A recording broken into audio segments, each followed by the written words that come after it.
सतगुरु जय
देती ठंडी जब हमें कपा देती, जब आंधी हमें हिला देती ठंडी जब हमें कपा देती, मुस्कान तुम्हारे अधरों की दे जाती हमें सहारा है, मुस्कान तुम्हारे अधरों की दे जाती बड़ा सहारा है। कुछ भुजा उठा कर कहते हो कुछ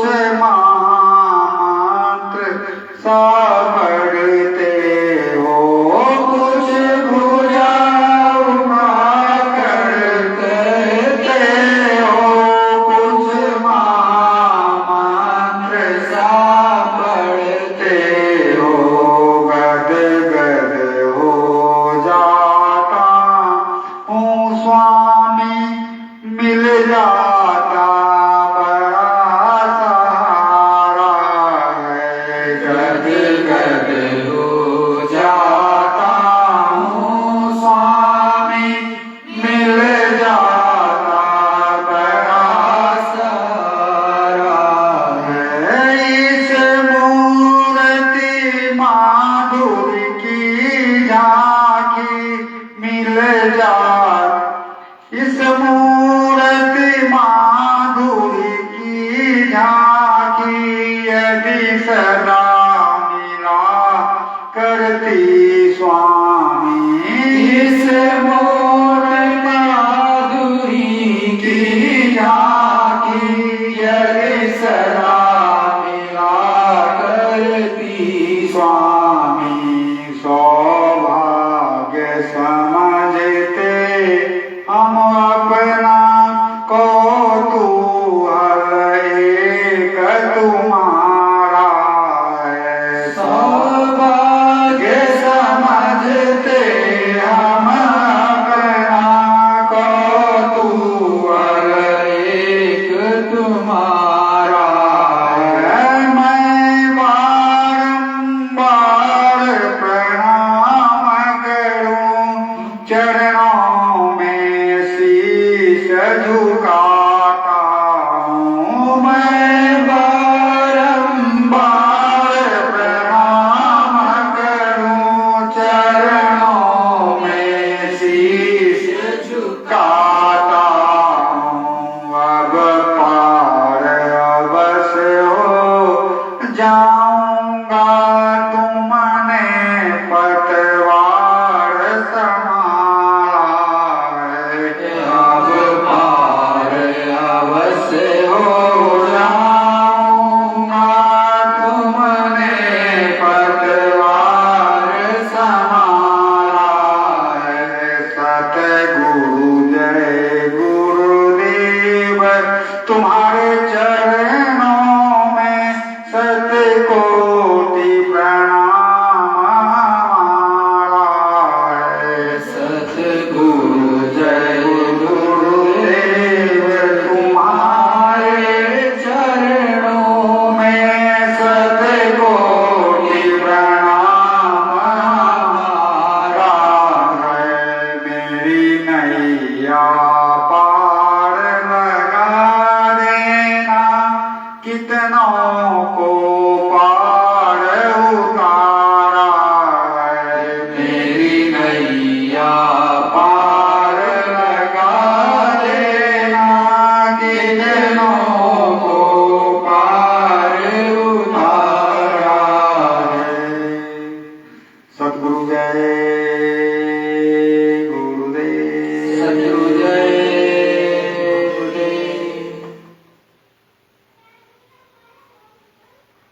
अखंड रूप से कण कण में विराजमान परम पूज्य स्वामी जी महाराज के चरणों में मेरा कोटि प्रणाम एवं यहाँ पर उपस्थित समस्त प्रेमियों से सादर सतगुरु जय गुरुदेव।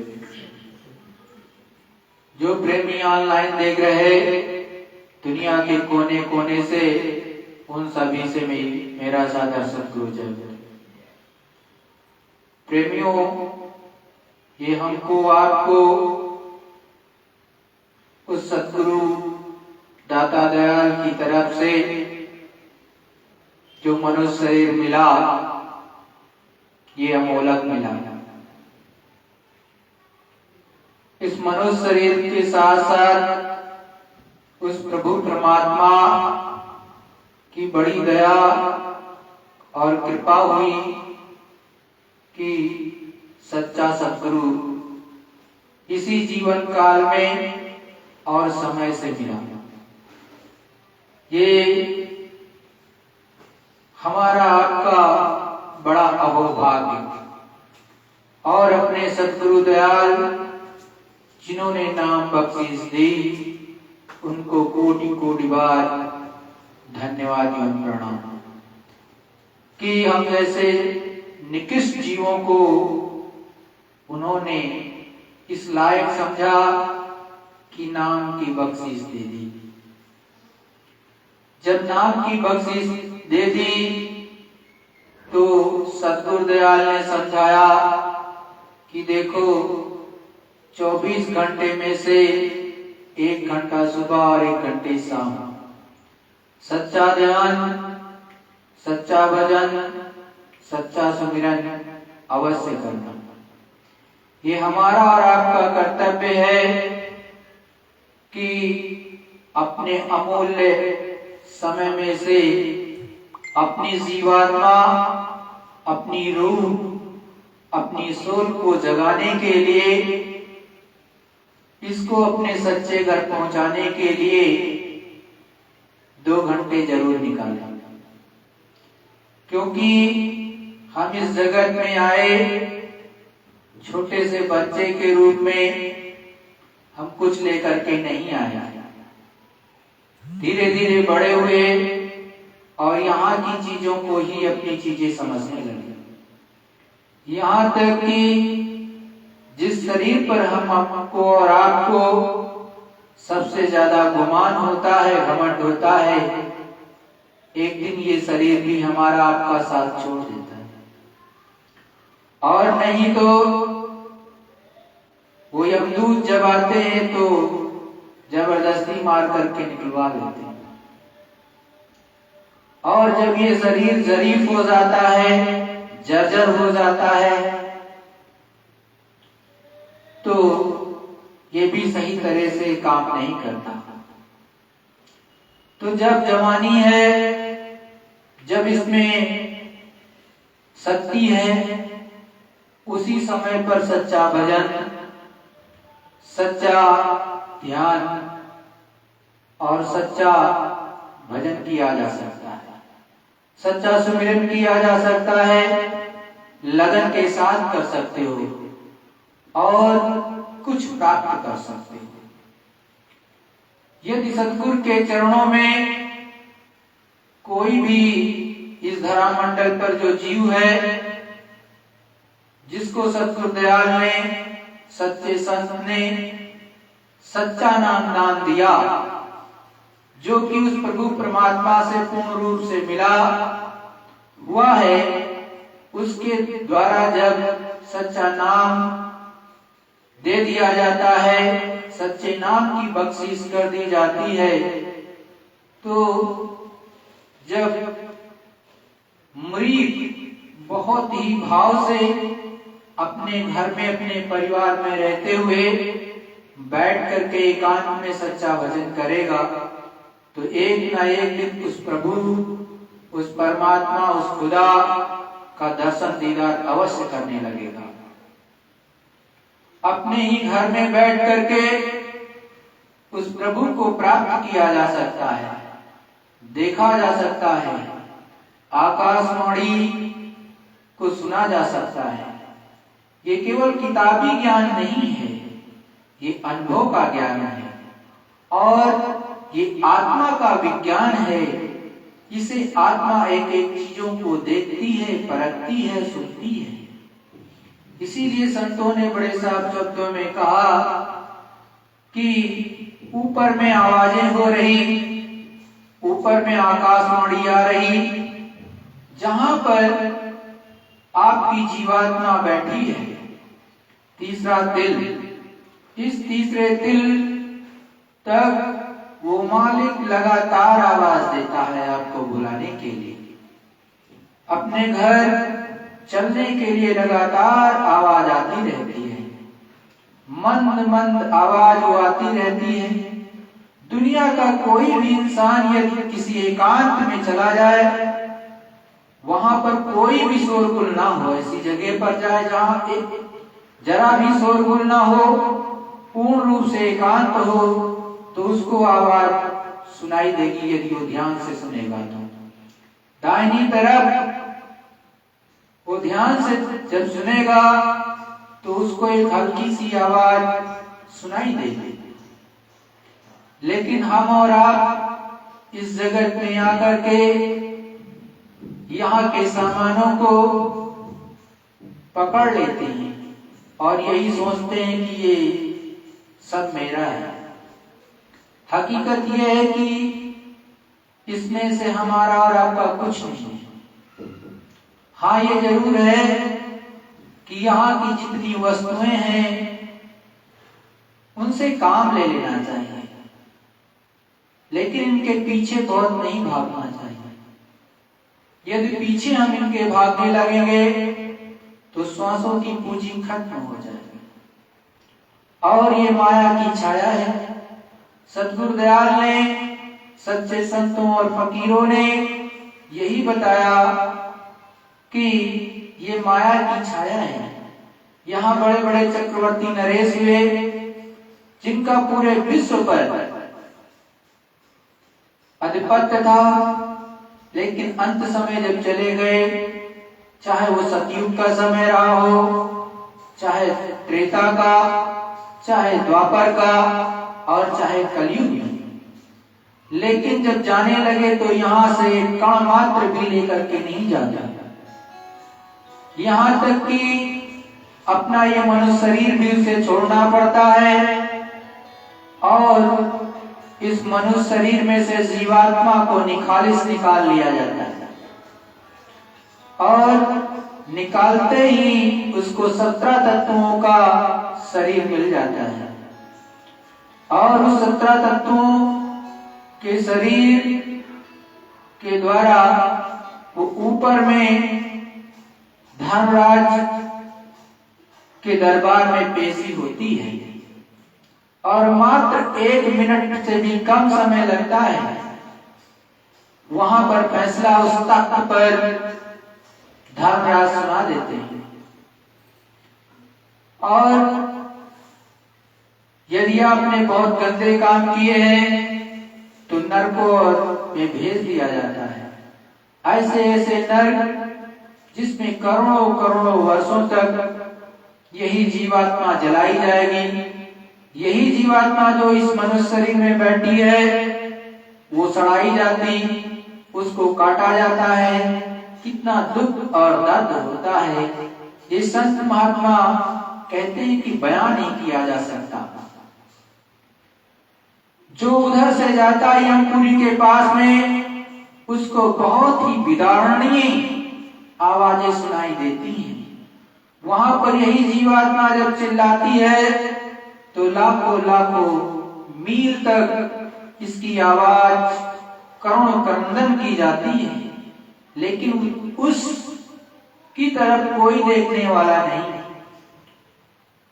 इसीलिए सतगुरु दयाल इस धरामंडल पर घूम घूम करके इन जीवात्माओं को जो मनुष्य शरीर में खास करके बैठी हैं, इनको चेताते हैं, बताते हैं कि अपनी जीवात्मा को इस जवानी की जोश में जगा लो, क्योंकि बुढ़ापे में कुछ होगा नहीं।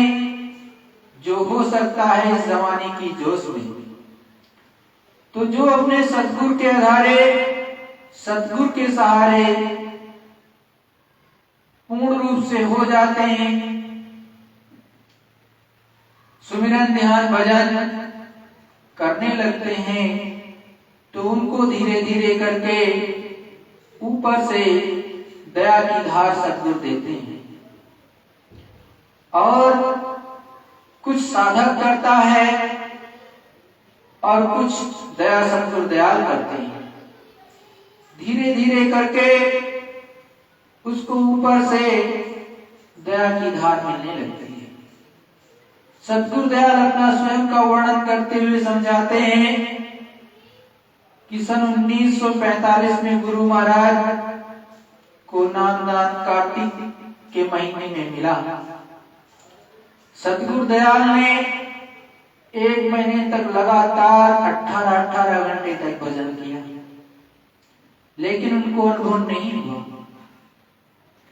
जब अनुभव नहीं हुआ तो वो दादा गुरु महाराज के पास पहुंचे और रो करके कहने लगे कि मुझे कोई अनुभूति नहीं हो रहा। ये मन बड़ा चंचल चलायमान हो जाता है, इधर उधर की बखेड़े खड़ा कर देता है। कभी काम, कभी क्रोध, कभी मोह, कभी लोभ, ये सब के सब एक साथ उत्पात मचा देते हैं। भजन करने ही नहीं देते उस प्रभु परमात्मा का। तो ये सब होता क्यों है? ये होता है कर्मों की गंदगी के कारण। सतगुरु दयाल ने मतलब दादा गुरु महाराज ने समझाया कि लग करके भी करो तो दया धीरे धीरे करके होने लगेगी।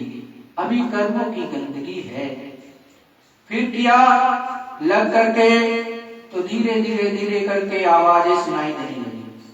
पहले झिंगुर जैसी आवाज और फिर चिड़ियों की आवाज, फिर ऊपर में पायल की आवाज जैसे लगना लगा कि आ रही है आसमान से। धीरे धीरे और बड़ी आवाज तो पता चला कि घंटा शंख बज रहा। तो धीरे धीरे और ध्यान से किया तो दृश्य भी दिखाई देने लगे। स्वर्ग वैकुंठ की रील चलने लगी और वहां पर किस तरह से चीजें हैं ये दिखाई देने लगा, सुनाई देने लगा। वहां पर विघ्न बाधा के बहुत से सामान की साधकों पर न जा करने पाए, साधना करके इसलिए सारी चीजें वहां पर इंतजाम किया हुआ। ऐसे ऐसे दृश्य लुभावने कि जीवात्मा जो नीचे से साधना करके ऊपर जा रही वो फंसाने के लिए आ जाते। और विहंगम दृश्य कि करोड़ों करोड़ों मील तक देखो, लाखों लाखों मील तक देखो तो ऐसे नृत्य हो रहा है कि पूछो मत। ये बहिष्ठ में वैकुंठ में होता है।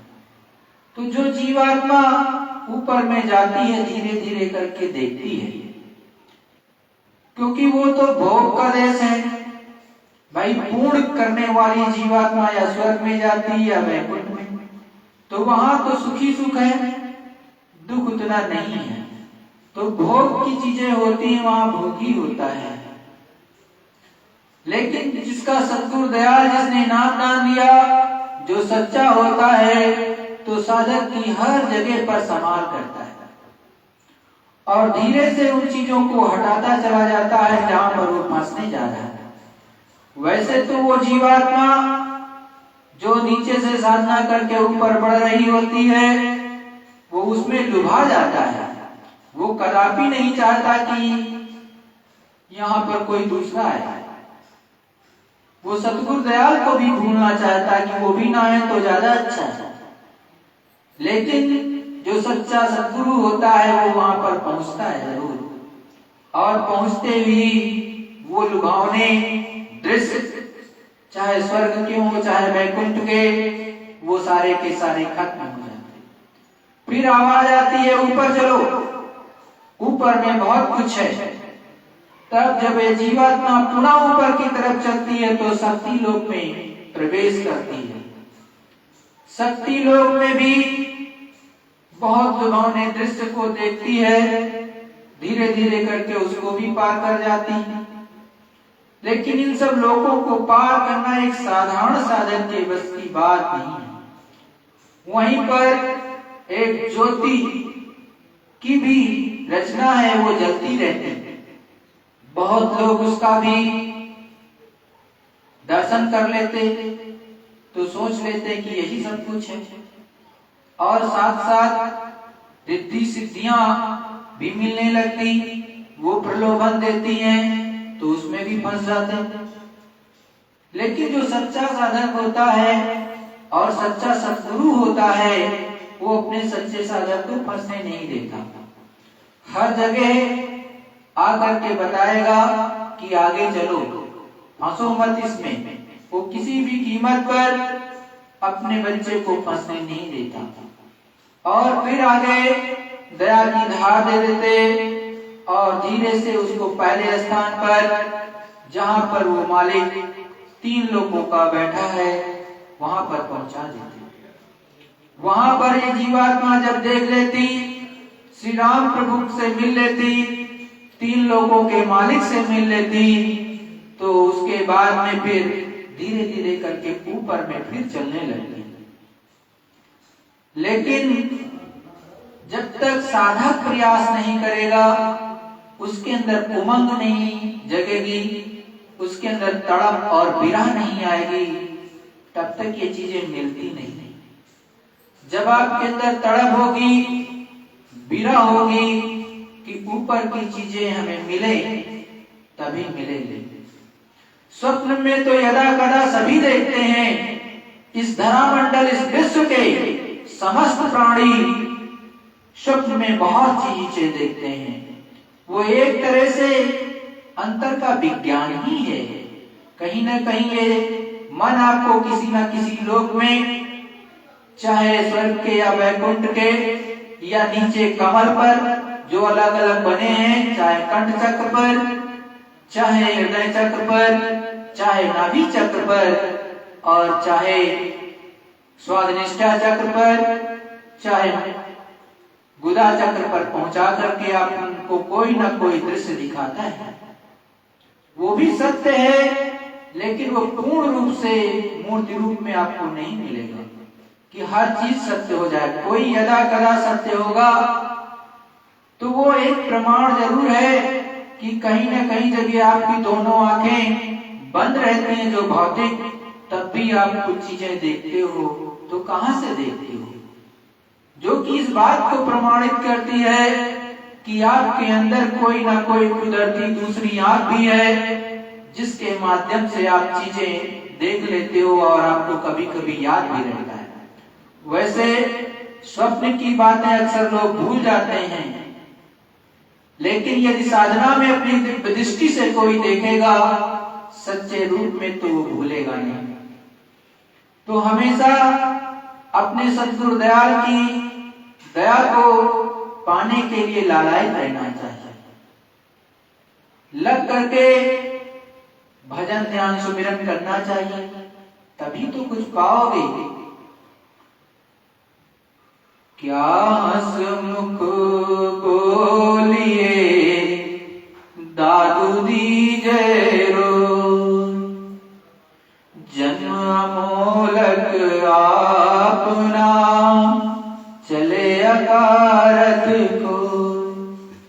दादू महात्मा जी ने बड़े साफ शब्दों में कहा कि आप हंसते और मुस्कुराते हो किस मुख से?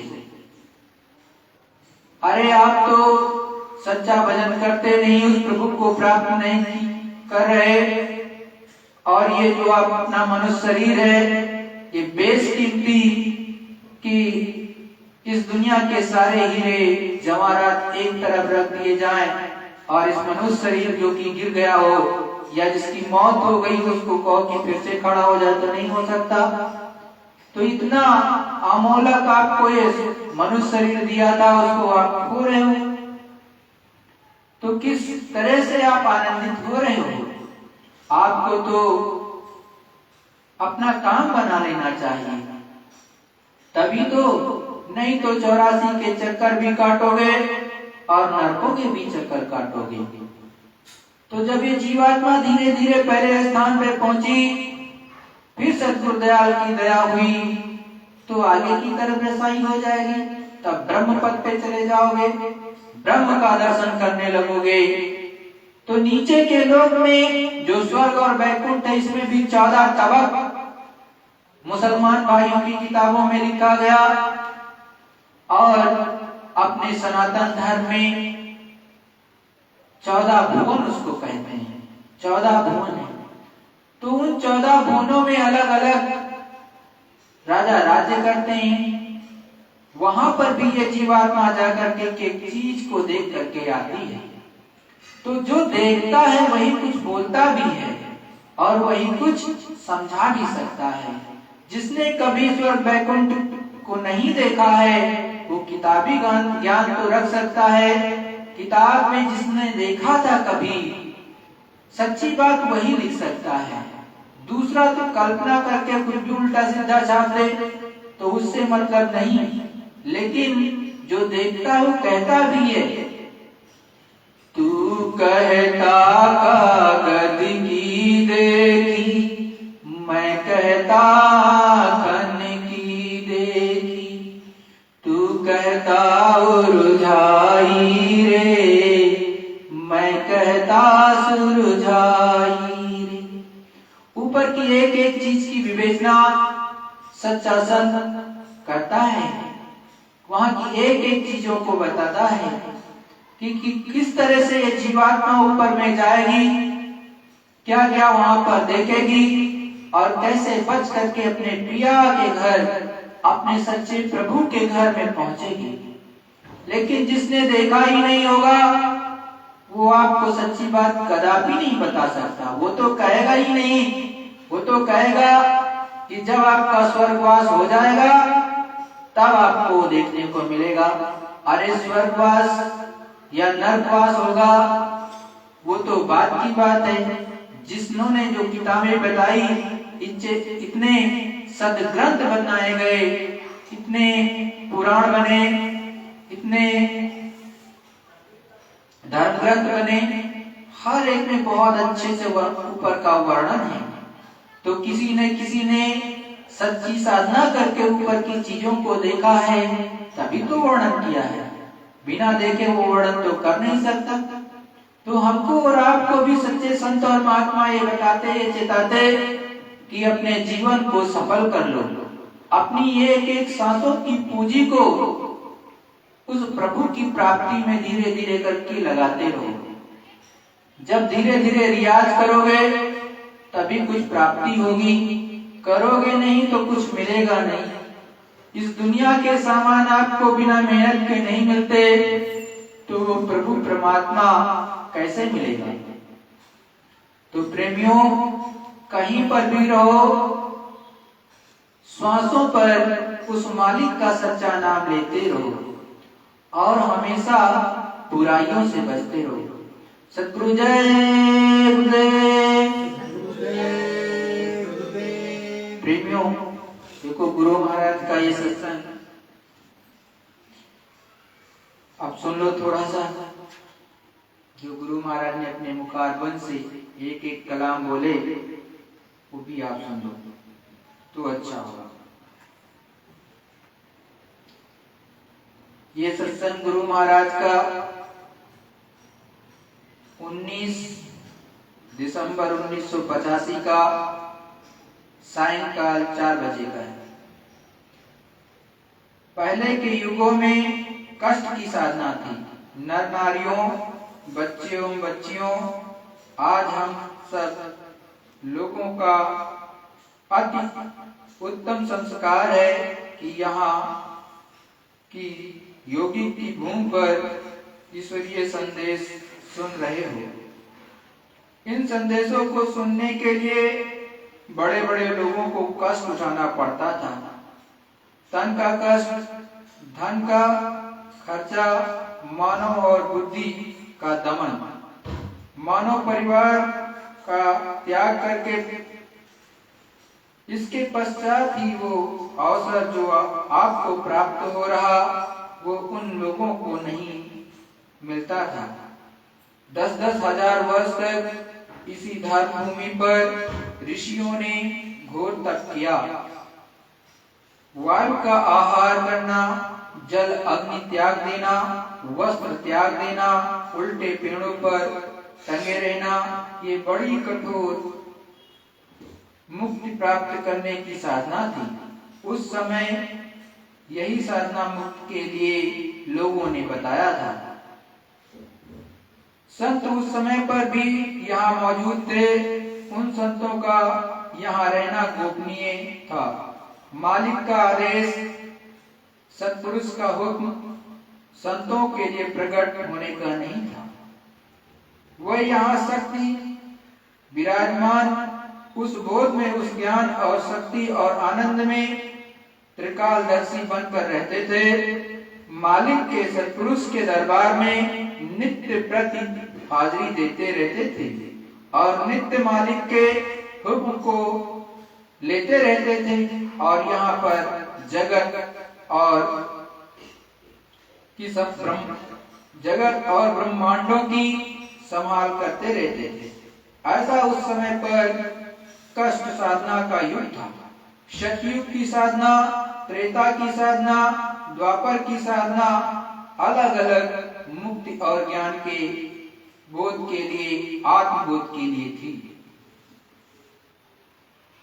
ये समय जो कलयुग में आया थोड़े वर्षों से, इसमें संतों को हुक्म देकर भेजा गया कि जाओ मृत्यु लोक मानव धरती पर और मेरा पूरा भेद वहां जीवों को बताओ। मेरा बल दो, मेरा विश्वास दो, मेरे ऊपर मेरे रूप को बताओ, मेरे ज्ञान को बताओ, मेरे रास्ते को बताओ। और मैंने सबको भेजा। ये क्यों भेजा, ये बताओ। संत सतलोक सत्पुरुष के हुक्म से पधारे इस मानव शरीर में। जब से आए उन्होंने संदेश जीवों को दिया कि ये तुम्हारा घर नहीं, यहाँ तुम टिकाऊ नहीं हो, तुम्हारी आयु अचल नहीं है। ये वो क्षणभंगुर स्थान है, थोड़े दिन का कर्म क्षेत्र है, पाप और पुण्य का। इसके लिए इसके अनुसार अपने अपने भुगतान को भोगेंगे। इनको बताओ कि 84 क्या है, 4 खाने क्या है, लक्ष्य योनियां क्या है। इनको बताओ कि नर्क क्या है, नर्कों में किस किस को भेजा जाता है, कैसी कैसी सजाएं दी जाती है। संत प्रकट हुए और उन्होंने प्रेम मानव हृदय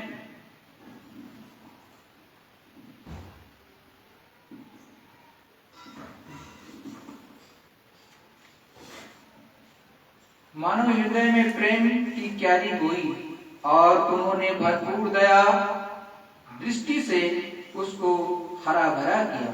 लोगों के हृदयों में संतों के प्रति प्रेम आया, विश्वास आया, मालिक का भेद सुनना चाहा, जिज्ञासा जगी और धीरे धीरे संतों ने उन जीवों पर संस्कार अनेक भांति डाले। धीरे धीरे संस्कार जब तक मालिक के प्रेम के नहीं डाले जाएंगे तब तक उसमें श्रद्धा उत्पन्न नहीं होगी। संतों ने यहाँ अथक परिश्रम किया, बड़ी मेहनत की, बहुत अधिक परिश्रम किया। उस परिश्रम को संत महापुरुष ही जानते हैं और कोई नहीं जानता। वह जो गोपनीय जो संत भेजे गए थे वह आज भी मौजूद हैं। उनको आज भी कोई नहीं जानता। उन संतों से पृथ्वी खाली कभी नहीं होगी। जिस दिन वे संत यहाँ से चले जाएंगे बस समझ लो प्रलय का वक्त आ गया, समय आ गया। ऐसा उसने अपना नियम बना रखा है। इससे ये मालूम होता है कि यहाँ संत गोपनीय रहते हैं, बराबर अंदर और बाहर हर वक्त सृष्टि की इस प्रकार से संभाल करते हैं। इस गलीज मसाले को कहाँ ले जाकर इसको इकट्ठा कर देते हैं और कहाँ इसका विष बनाकर फोड़ देते हैं, ये उन संतों को ही मालूम है। इस राज को ना तो योगी जान सकते हैं, ना ऋषि मुनि जान सकते हैं, ना इसको तपस्वी जान सकते हैं। गुप्त संतों को कोई पहचान नहीं पाता। गुप्त संतों में और प्रकट संतों में कोई अंतर नहीं है। ना पहुंच में अंतर, ना शक्ति में अंतर है, और ना आनंद में अंतर है, ना ज्ञान में अंतर है।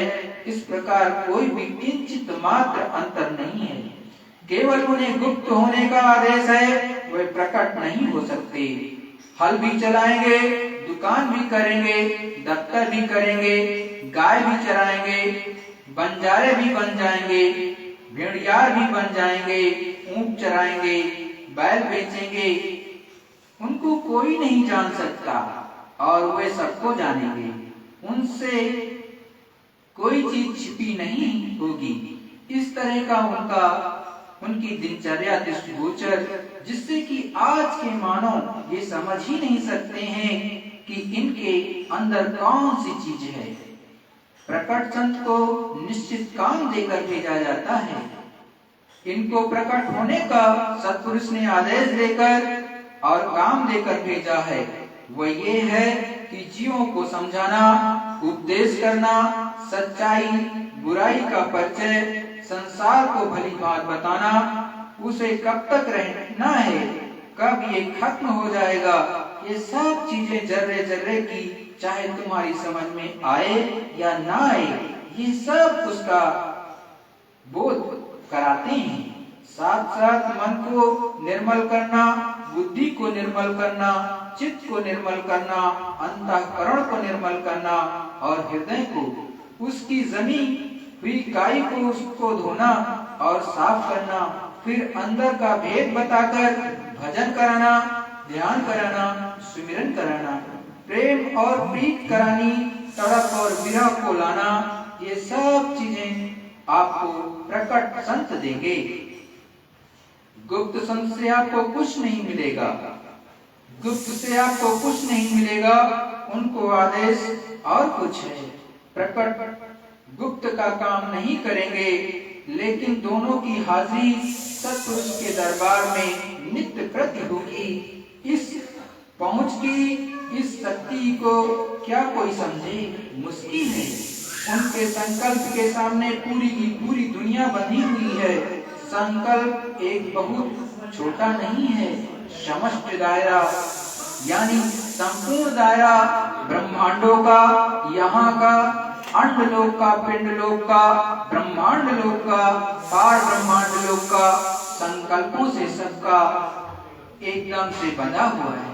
संकल्प शक्ति विशुद्ध को मालिक में मिली हुई होती है, जिसके जर्रे जर्रे में इतनी शक्ति, ताकत, इतना उसमें प्रकाश है।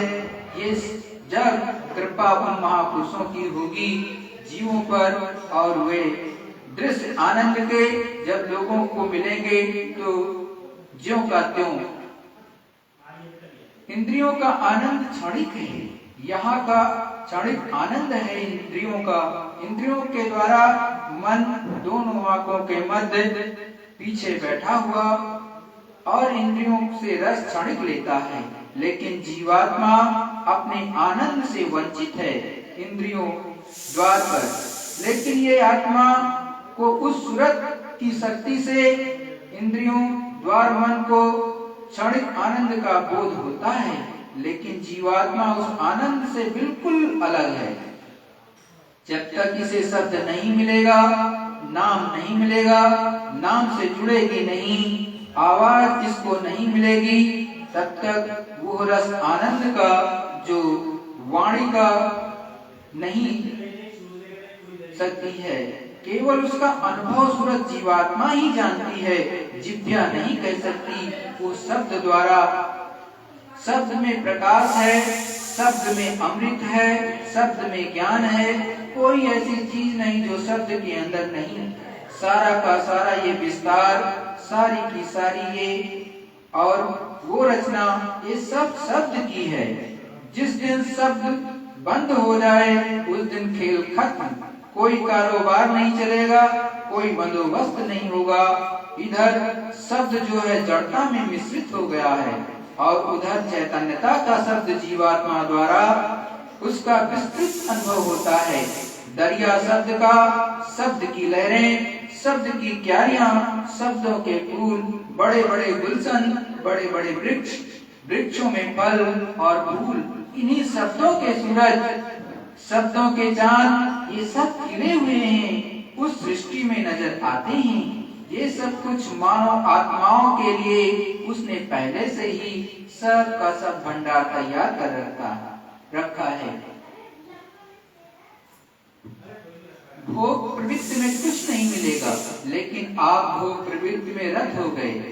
जब इंद्रिय भोग प्रवृत्ति में रत हो जाओगे तो उधर से ध्यान छूट जाएगा और जड़ वस्तुओं में नीचे की तरफ फिर आनंद की आप खोज करोगे और वहां आनंद उसको मिलेगा नहीं।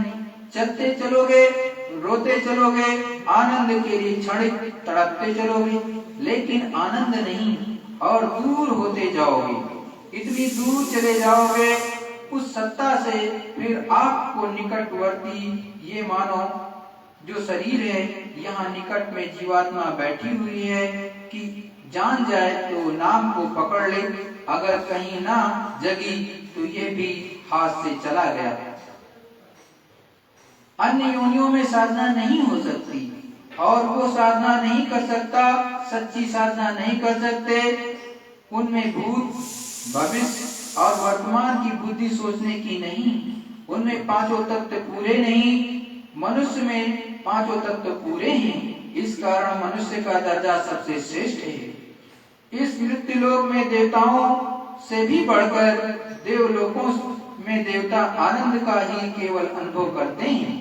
साधना नहीं हो सकती, वहाँ ध्यान नहीं हो सकता, वहाँ सीमित मंडल उसी के अंतर्गत वो आनंद लेती हैं। लेकिन मनुष्य को इतना ऊंचा दर्जा कि मृत्यु लोक में साधना कर सकता है, देवलोक में भी जाएगा, इससे ऊपर भी जाएगा और भी ऊपर चला जाएगा। इसको पूरा अधिकार मालिक के पास पहुंचने का और उसके दर्शन करने का है। सद्गुरु जय गुरुदेव। देखो प्रेमियों, गुरु महाराज ने कितनी अच्छी तरह से आपको एक एक बातें बताई कि इस मनुष्य मंदिर में सारा का सारा अधिकार उस प्रभु परमात्मा ने आपको दे रखा है। केवल एक मनुष्य शरीर है जिसमें ये सारा का सारा अधिकार प्राप्त है, किसी और देही में ये नहीं है। चाहे आप देवता बन जाए, चाहे गंधर्व, चाहे किन्नर, चाहे किसी अन्य योनि में चले जाएं, आप श्रेष्ठ से श्रेष्ठ ऊपर जाकर के आनंद भोग लें, लेकिन प्रभु के दर्शन नहीं हो सकते। वो केवल संभव है तो इसी पृथ्वी लोक पर जो आपको मनुष्य शरीर मिला है, इसी में बैठ करके आप उस प्रभु का सच्चा दर्शन कर सकते हो। लेकिन भोगों की तरफ चले गए तो वो भी बहुत दूर चले जाओगे। शब्द से ही सारी चीजें बनी हैं। सद्गुरुदेव ने समझाया कि इस जड़ता में, मतलब ये जो पांच तत्व हैं, इसके अंदर शब्द मिश्रित रहता है। एक तरह से देखते हो कैसे, सबसे अच्छा उदाहरण इस मनुष्य शरीर का है। ये पांच तत्वों से बना हुआ है ये शरीर, तो लेकिन ये हिलता डुलता कैसे, कार्य कैसे करता है? जब इसमें जीवात्मा बिठाई जाती तब ये हरकत करता है। अगर इसमें जीवात्मा ना बिठाई जाए तो ये हरकत नहीं करेगा। कहोगे कैसे? जब जीवात्मा इस मनुष्य शरीर से निकाल दी जाती तो कहते हो मर गया। मरने के बाद कोई हरकत करता है ये मनुष्य शरीर? पांचों तत्व तो तब भी इसके अंदर रहते हैं, खत्म थोड़ी ना हो जाता है भाई। पांचों के पांचों तत्व पूरे इसके अंदर तब भी रहते हैं, तो लेकिन ये हरकत नहीं करता। तो इसमें कौन सी ऐसी चीज है? वो जीवात्मा है जो कि शब्द उसके पास लगातार टका रहा है और वो उसको हिलाती बुलाती सब कुछ रहती है, उसमें पावर रहती है, शक्ति रहती है, सब कुछ करता रहता है। लेकिन जैसे जीवात्मा निकली वैसे ही शब्द की धार से वो छूट गया एक तरह से, और जो मृत्यु के समय आवाज भेजी जाती है उस आवाज को भेज करके जीवात्मा को ऊपर वापस बुला लिया जाता है। तो ये शरीर फिर हरकत नहीं करता। लेकिन ये जो आपके पांच तत्व हैं और जो सारा का सारा खाका देख रहे हो, इसमें भी जो जड़ता होती है आप देखते हो, जो स्ट्रांगनेस है, एक तरह से कहते हैं कि ये बहुत सख्त है, स्ट्रॉन्ग है, इसमें भी ऊपर का शब्द आकर के मिलता है, शब्द हमेशा आता है, नहीं तो ये जैसे राख होता है ऐसे हो जाए। जैसे जब आप सोचते हो प्रलय होती है, तो प्रलय में क्या होता है, प्रलय में भी तो जब जीवात्मा को हटा लेते हैं, उसके बाद में ये पृथ्वी आपको जो दिखाई देती है एकदम शब्द जिस पर जीवन है आपका, ये क्या होता है, एकदम भुरभुरी हो जाती है शब्द को हटाते ही। जैसे ही शब्द को हटाएंगे, पहाड़ आपको दिखाई दे रहे हैं, ये राख की तरह हो जाते हैं, यही पृथ्वी एकदम घुल जाती है, एकदम से जैसे राख हो गई और उसके बाद पानी में घुल जाती है, डिस्ट्रॉय हो जाती है। अब पानी में घुल गई, उसके बाद में अग्नि क्या करती है, अग्नि जल को सोख लेती है, और फिर पवन क्या करता है, पवन जो है अग्नि को सोख जाता है। इस तरह से धीरे धीरे धीरे करके ये शब्द का ही बता रहा है। अगर शब्द ना आए तो यहाँ से 1 सेकंड में सब खत्म हो जाए। तो ये तो बहुत गूढ़ विषय है, और ये केवल संत बखान करते हैं, कोई कहीं पर साइंस में नहीं होगा। साइंस तो धीरे धीरे धीरे करके उस तरफ बढ़ रही है। बहुत सी चीजों को जो कहते हैं कि पहले ऊपर से आवाजें नहीं आती, अब आपकी साइंस में कहती है कि ऊपर से आवाज आती है, कोई आवाज आ रही है, अलग अलग तरह की आवाज आ रही है।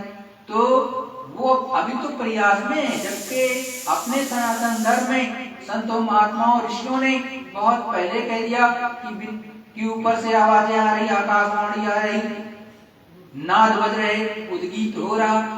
तो हमको और आपको, हर मनुष्य को इसी जीवन काल में अपने प्रभु अपने प्रिया को प्राप्त कर लेना चाहिए, नहीं तो दुखों के पहाड़ में फिर से चले जाओगे। अभी सोचते हो कि मैं बहुत सुखी हूँ, सुखी नहीं हो। आगे जैसे ये मनुष्य शरीर खत्म होगा, वैसे ही दुखों के पहाड़ आप पर पुनः टूट पड़ेंगे, वहां कोई नहीं छुड़ा सकता। तो जो सच्चे संत होते हैं उनकी चरणों में बैठ करके अपनी जीवात्मा को जगा लेना चाहिए। देखो एक बात की सच्ची घटना है, मैं आपको बताता हूँ। लोग कहते मेरे पास समय नहीं मिलता, तो दादा गुरु महाराज थे, उनका एक सत्संगी प्यारे थे, तो वो बेचारे गरीब थे, समय नहीं मिलता था, दिन भर काम करते थे, सुबह चले गए तो रात के 10 बजे आते थे घर लौट करके। अब काम करके वो थक जाते, पूरा दिन काम करते, और रात के जब 10 बजे आते तो खाते पीते 12 बज गया। साइकिल से जाते, साइकिल से आते, बड़ी दिक्कत कानपुर के थे, तो उधर ही की कहीं के थे कानपुर साइड के, तो उनकी लगभग 42 साल की उम्र भी हो गई थी। तो वो रोते रहते, तो दादा गुरु महाराज उधर की तरफ गए, गुरु महाराज भी पहुंचे, तो वो गुरु महाराज से, दादा गुरु महाराज से कहने लगे रोते हुए कि अब तो हमारा समय भी धीरे धीरे बहुत हो गया, 42 साल की उम्र हो गई, बची ही कितनी है, और हमारी दिव्य दृष्टि अभी तक खुली नहीं, हम तो ऐसे ही रह जाएंगे गुरु महाराज, कैसे काम बनेगा। तो दादा गुरु महाराज ने कहा कि देख, नहीं समय कहीं मिलता है तो जब लेटरिन जाता है, टट्टी जाता है, उसमें बैठ करके भजन कर लिया कर। तो उन्होंने उसको गांठ बांधा उसी दिन से, और जब वो टॉयलेट में जाते, लेटरिन में जाते, जिस तरह की उस समय व्यवस्था थी, तो वो चुपचाप जो है कान में उंगली लगाते भजन करते, और भजन करते करते तो एक दिन क्या हुआ कि स्वामी जी भी पहुंचे थे, दादा गुरु महाराज भी पहुंचे थे, और उनको क्या हुआ कि वो मैदान के लिए चले गए। मैदान के लिए जब चले गए तो वहीं पर वो कान में उंगली लगा लिए और सूरत उनके ऊपर चढ़ गई। अब सूरत चढ़ गई तो वो गिर गए, तो वो गिर गए तो उसी में गिर गए, तो अब उसी में गिर गए तो उसको जितनी लेटरिन थी उन्हीं को लग गई। अब उनको क्या पता, वो तो सूरत ऊपर चली गई। शरीर जैसे शरीर से जीवात्मा निकलेगी, या तो आप टेक लेके बैठो, और नहीं टेक लेके कहीं बैठे हो तो निश्चित रूप से वो नीचे गिर जाएगा। ये होता है, ऐसा होता है। इसलिए जो है हमेशा थोड़ा ध्यान रखा जाता है कि शरीर के ऐसी जगह बैठो जहाँ पे गड्ढा ना हो, ऐसी जगह बैठो, या तो दीवार का थोड़ा टेक लो। लेकिन दीवार के टेक लेने में सबसे बड़ा जो एक भयंकर दिक्कत होती है वो ये होती है कि आपको नींद बहुत जल्दी आती है।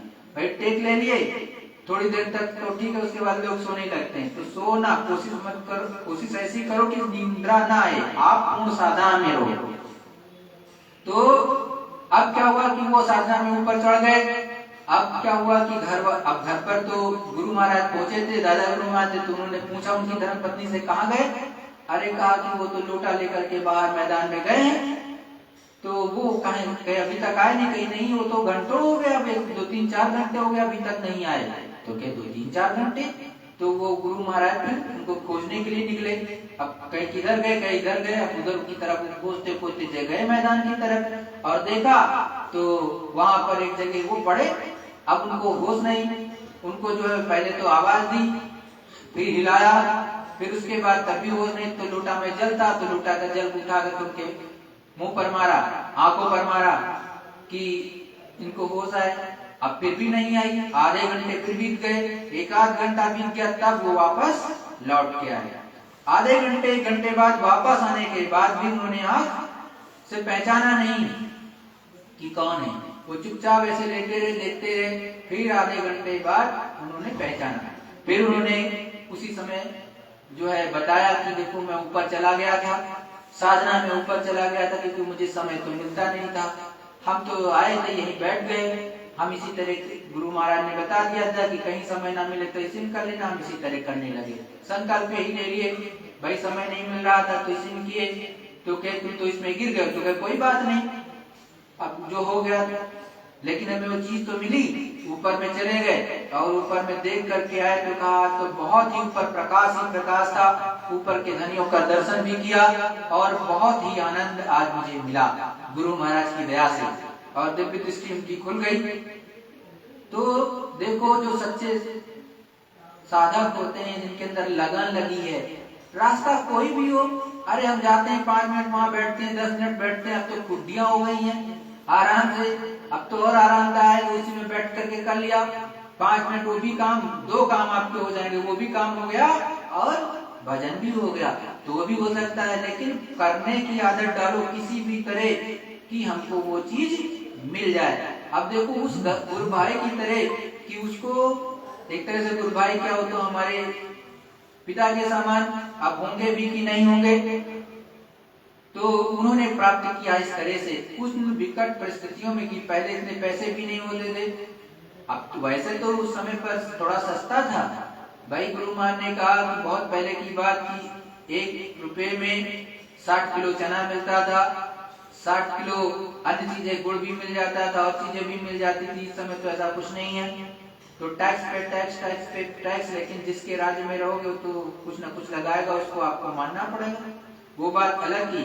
लेकिन उसका रोना ना रो करके सच्चा ध्यान भजन सिमरन तो आप अपने घर में पहले से बहुत सुख सुविधाएं हैं, इसमें बैठ करके कर लो।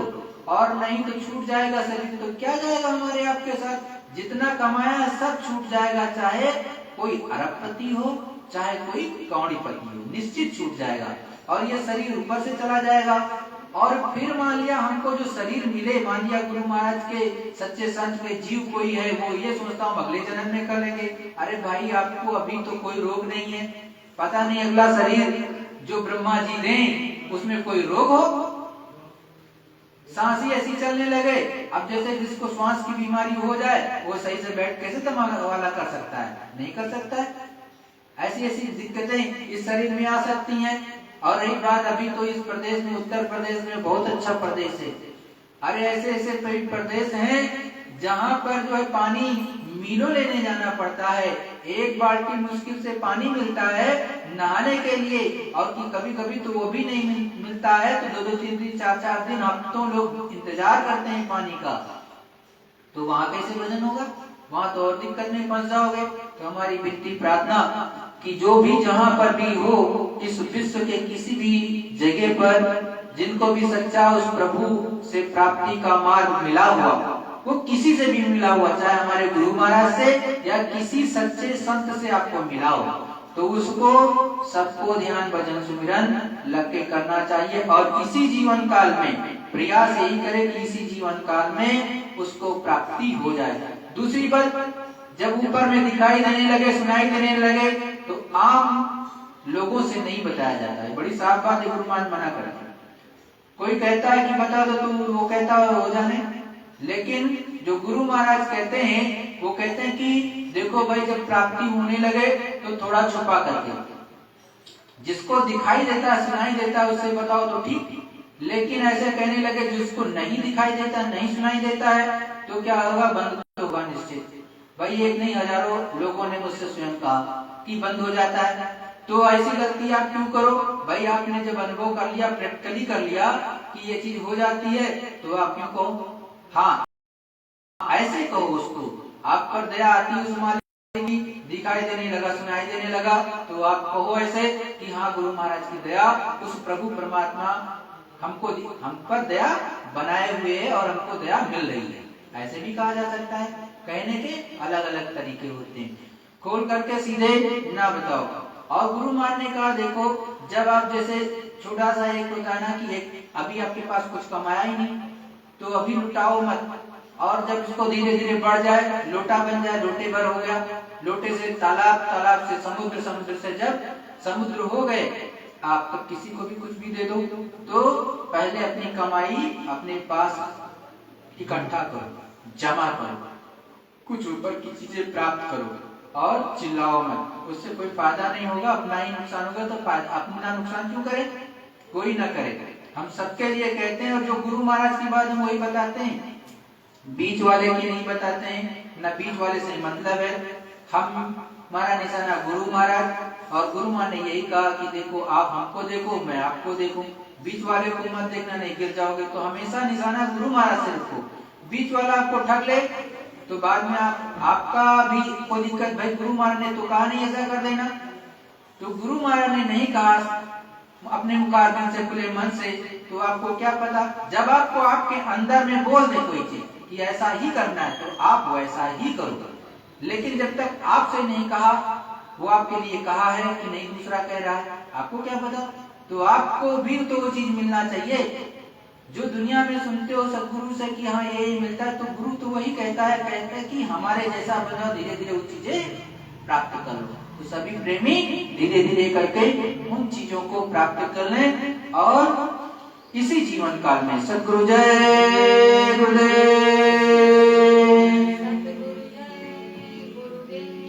प्रेमियों, एक प्रार्थना होगी, उसके पश्चात आप लोग जहां पर भी होंगे, यहाँ पर भी और विश्व के कोने कोने में, आप सभी लोगों से विनती प्रार्थना कि वहां पर बैठ करके चुपचाप सच्चा भजन जरूर करना, ध्यान करना, सुमिरन करना, बिना उसके ऐसे मत छोड़ देना। आज तो वैसे भी अधिकतर हर जगह पर छुट्टी रहती है, तो जब छुट्टी रहती है तो काम तो करो, क्योंकि भजन आज नहीं कर सकते तो किसी दिन क्या करोगे।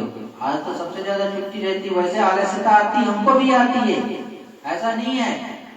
अरे हम भी बहुत अच्छे नहीं है, तो ये मत सोच लेना कि ये बहुत अच्छे हैं, हमेशा ये बकबक करते रहते हैं, तो ऐसा नहीं। कमियां मेरे अंदर नहीं, कमियां हर एक इंसान के अंदर होती हैं, हमारे अंदर भी हैं, हम भी प्रयास करते हैं निकालने का,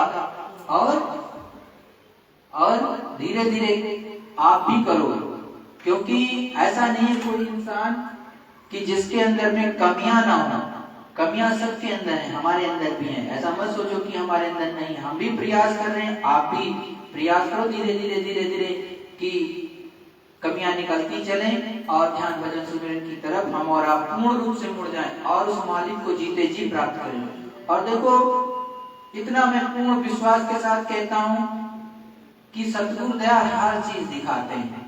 जितना सतगुरु दयाल ने बताया आपको, जितना आप सत्संग सुनते हो, उससे कहीं ज्यादा देते हैं, लेकिन हमारे और आपकी लगन के ऊपर निर्भर है। सब कुछ दिखाते हैं गुरु महाराज, इतनी दया में कभी कभी दिखाते हैं जिसका वर्णन नहीं किया जा सकता है। तो करोगे तभी तो पाओगे, अब जब करोगे ही नहीं तो कहां से मिलेगा। हमको आपको केवल निमित्त मात्र करना है, बैठना है। दया की धार जिस दिन आने लगेगी ना, तड़ सुनाई देता। और जो ठंडी जहां पर भी हो, जैसे इस समय उत्तर प्रदेश में बैठे तो यहाँ तो है, भारतवर्ष के जिन जिन इलाकों में अच्छी ठंडी समय पड़ रही, चुपचाप रजाई ओढ़ करके लगन से करें, तो अपने आप आवाज। और जो लोग सोचते हैं 12 बजे नहीं करना चाहिए, वो सोच लो कि गलत फहमी में हो आप लोग। गलत फहमी में न रहो। जितने संत महात्माओं ने उदाहरण दिए हैं वो अधिकतर अर्धरात्रि का दिया है कि हमको दया मिली है। ये सच्ची बात खोज लेना। बहुत से लोग वो कहते हैं जो ध्यान भजन सुमिरन नहीं करते हैं, सच्ची बात बोल रहा हूँ। जो नहीं करते हैं हकीकत में, जिनको प्राप्ति नहीं कुछ है, वही ये बोलते हैं। जिनको सच्ची प्राप्ति होगी वो जरूर कहेंगे कि अर्धरात्रि में कर लो, कोई दिक्कत नहीं। बशर्ते एक चीज है कि डरना मत। चाहे जितनी बड़ी शक्ति भी आपके सामने आ जाए, डराने की कोशिश करें तो पांचों नाम और गुरु का नाम लिया जाता है, उसको लेना। आपको डर किस बात का? और गुरु का पर जिस पे पूर्ण विश्वास होता है वो वैसे भी नहीं डरता। और इसीलिए तो कहते हो कि नाथ तेरी कृपा बिन कहीं भी एक पत्ता भी हिलता नहीं है। जब ये चीज आप बोलते हो प्रार्थना में, तब फिर आप क्यों चिंता करते हो? उसको तो पता ही क्या है, आ रहा है क्या नहीं आ रहा। भाई ऊपर के दृश्य जो डरावने भी आते हैं या फिर नेगेटिव एनर्जी जिसको भूत प्रेत जिन्न जिन्नात कहते हैं, सब होते हैं। ऐसा तो नहीं है कि नहीं होते, होते सब हैं, लेकिन सबको हटा दिया जाता है। और वो शत्रु भी हटा देता है। लेकिन आप वो तो पूर्ण विश्वास करके आगे बढ़ोगे तब तो हमेशा दृढ़ इच्छा दृढ़ संकल्प बना लो और रात्रि में किया करो। आप खुल गई 12 बजे तो आप 12 बजे 1 बजे कर लो, और उसी समय वास्तव में दया बहुत अच्छी आती है। अधिकतर की खुलती उतने ही टाइम है, 12 से, वही 12 से 2 का जो बोलते हैं कि ना करो उसी में है। लेकिन करोगे तब तो, और नहीं करोगे तो क्या बताओगे किसी को और क्या चिताओगे? सद्गुरु जय गुरुदेव।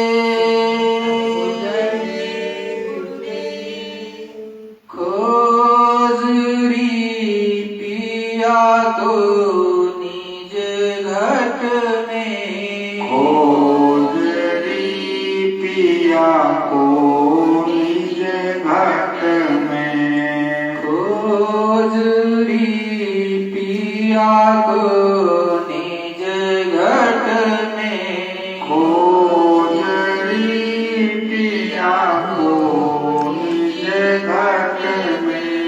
जो तुम पिया को मिलना चाहो, जो तुम पिया से मिलना चाहो, तो मत भटको जग में, मत भटको जग में। तीरथ बरत करम आचारा, तीरथ बरत करम आचारा। ये अटकावे मग में, ये अटकावे मग में। जब लग सतगुरु मिले न पूरे, जब लग सतगुरु मिले न पूरे। पड़े रहोगे अग में, पड़े रहोगे अग में। नाम सुधारस कभी ना पाओ, नाम सुधारस कभी न पाओ। भरमो जानी खग में, भरमो जानी खग में। पंडित काजी वेश सेठ सब, पंडित काजी वेद सेद सब। अटक रहे डग डग में, अटक रहे डग डग में। इनके संग पिया नहीं मिलना, इनके संग पिया नहीं मिलना। पिया मिले कोई साधु समग में,